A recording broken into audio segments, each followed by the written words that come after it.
Hi, Ashley Pratt here with Fairway Independent Mortgage, and today I'm here with Paul Cress, who is our staff appraiser here at Fairway. And today we're going to talk a little bit about appraisals, some of the questions that we've been receiving. But first, I'll let Paul tell a little bit about his position here at our company and how he serves our customers and realtor partners. Hi, Ashley. Thanks. Sure. Again, my name is Paul Cress. I'm the staff appraiser manager here at Frisco Lending Services, and we are a sister company of Fairway Mortgage.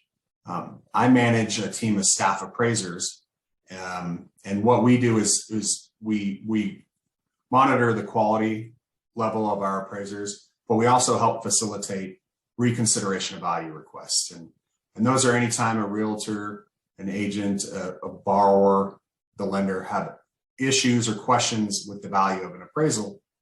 My group of staff appraisers and myself oversee that process, help facilitate that process. Yeah, which is one of the great services we have here in that, a lot of times if there is a concern or question, we have a process and it's very efficient, and we have Paul and his team helping guide us through that, which is great, for their expertise. So right. One of the things that is the hot topic right now is obviously in this competitive market where people are bidding well over the list price on properties. And the question to us as loan officers is, do you think it'll appraise? And how's the appraiser going to look at this? So can you speak to a little bit about how appraisers can take into consideration time since the last sale and also demand? So if there's multiple offers on a property, does that play into the value? Right. Yeah. So for the first part, the appraisers do analyze market conditions, and the rules for all the agency guidelines state that the appraiser should analyze the change in market from the time that each comparable was placed under contract compared to the effective date of the appraisal. So the appraiser should be pulling enough data so that their report is meaningful and useful. So they have to have enough sales to really come to a conclusion. And they should be breaking that down then by month typically, because we want to say, let's say the first comp went under contract 4 months ago. We're going to want to analyze, well, what has changed from that time that sale went under contract to the effective date of the appraisal. And typically speaking, in Denver and most other markets around the country, they've continued to increase. And so the appraiser should be adjusting for that using what they call a time of sale adjustment. Okay. And then what about the number of offers? Does that, how do you look at that? Yeah, and that's certainly a factor that would lead them to the conclusion of a stable or increasing market. That it leads to the supply and demand. So if and that's usually what's currently leading this increasing value trend that we're seeing now, is there's a very low supply and a very high demand.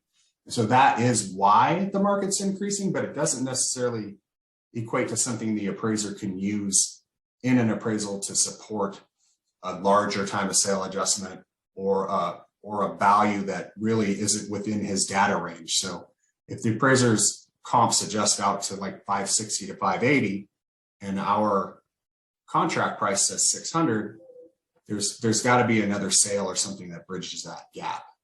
And we can't, and it's not that many offers. It does point to what's happening in the market, but not data that the appraiser can use to support.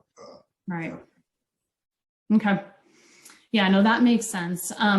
Also, one of the other questions that we're getting quite frequently in our market right now are, a lot of times if we have a buyer who's FHA financing for a variety of reasons, listing agents kind of steer away from those offers in fear that the appraisal will have more conditions than they would be subject to if it were conventional financing.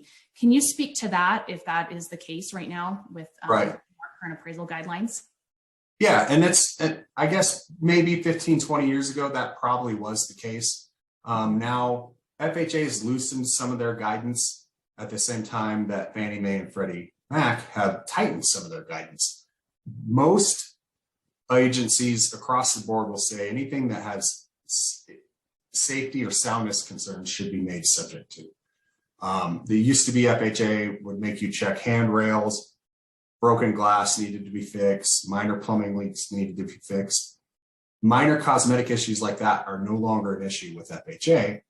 And so it all goes back to safety and soundness. Things like chipped and peeling paint, that's going to need to be fixed. But that also needs to be fixed for conventional. You know, there's still safety and soundness guidelines for all agencies involved. There's going to be some minor differences here and there, but for the most part, they should be pretty similar. Okay. Yeah. And that's what we've been seeing. So that's a great point of clarification. Another question would be, how is basement square footage or below grade square footage valued compared to above grade square footage on appraisals? Yeah, that's a great question. And there's no real general rule of thumb. You know, the market will dictate, the market participants and the sales will dictate what that is.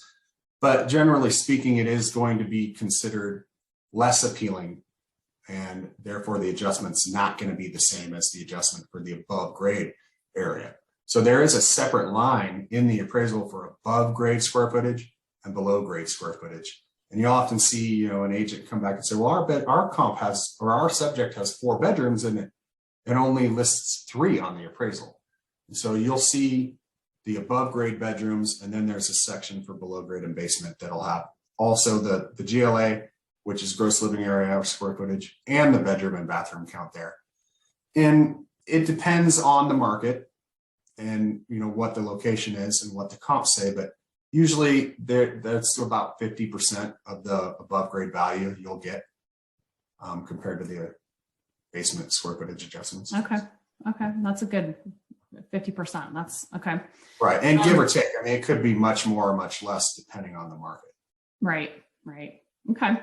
And then as far as home improvements, you know, a lot of our customers are deciding to stay put in their homes and wondering, what are the best home improvements? What would add the most value on an appraisal if they were renovating or improving the home? Right. Typically speaking, kitchen and baths are still the main ticket items that you're going to see the most bang for buck on your investment.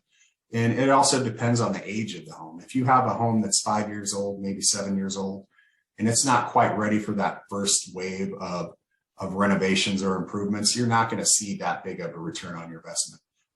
But if you have a 20-year-old home or 25-year-old home, and most of the people in the market have been renovating the kitchens and baths or other items, you're going to see a bigger return on that investment. Sometimes even more than 100%. You could spend $30,000 on a kitchen and it could add $40,000.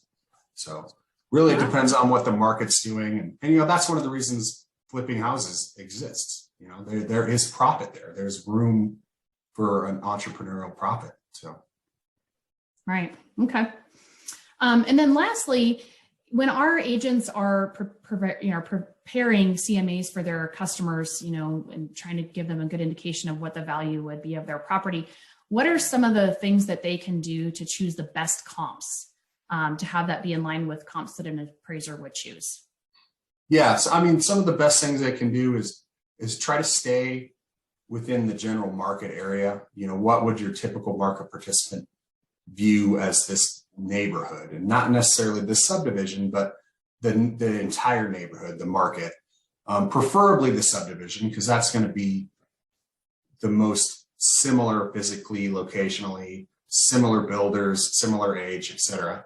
So that's the most important factor usually. You know, the number one rule in real estate is location. So that's more important than sometimes time. And like we discussed earlier, an appraiser can adjust for time, you know, but you can't take this house and move it into that neighborhood.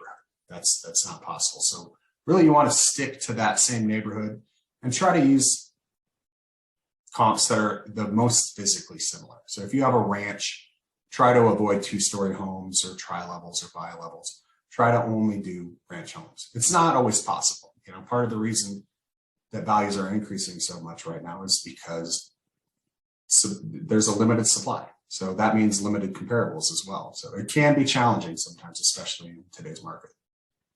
Right. Okay. Is there a certain square footage range that they would want to stay within, you know, when comparing properties to the subject property? Yeah. And I mean, there's a rule of thumb. Usually it's about 15% of the GLA of the property of the subject. So, you know, if it's 1,000 square feet, try to only search homes that are roughly 850 to 1,150 square feet.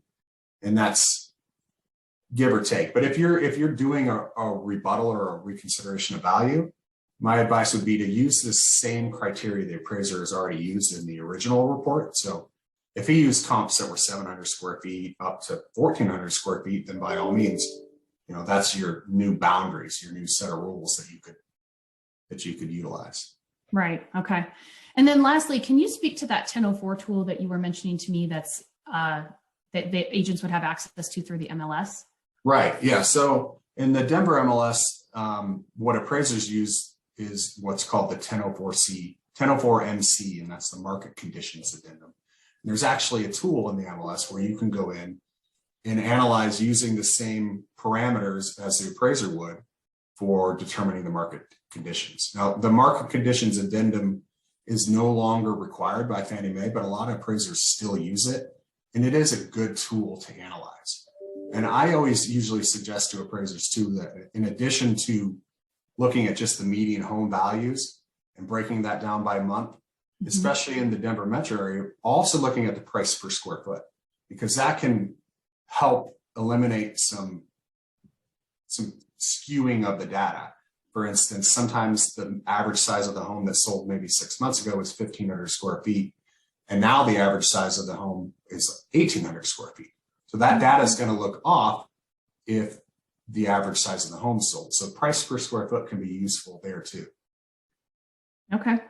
No, that's a great tool. I think that'll be super helpful to all of our agents. So, well, I think that's it. I mean, I really appreciate your time and taking the time to answer our most popular questions that we're getting from our buyers and our real estate agents right now. And really appreciate you being part of the team here at Fairway and helping guide us through this process. So thanks so much, and look forward to talking to you next time. Thanks.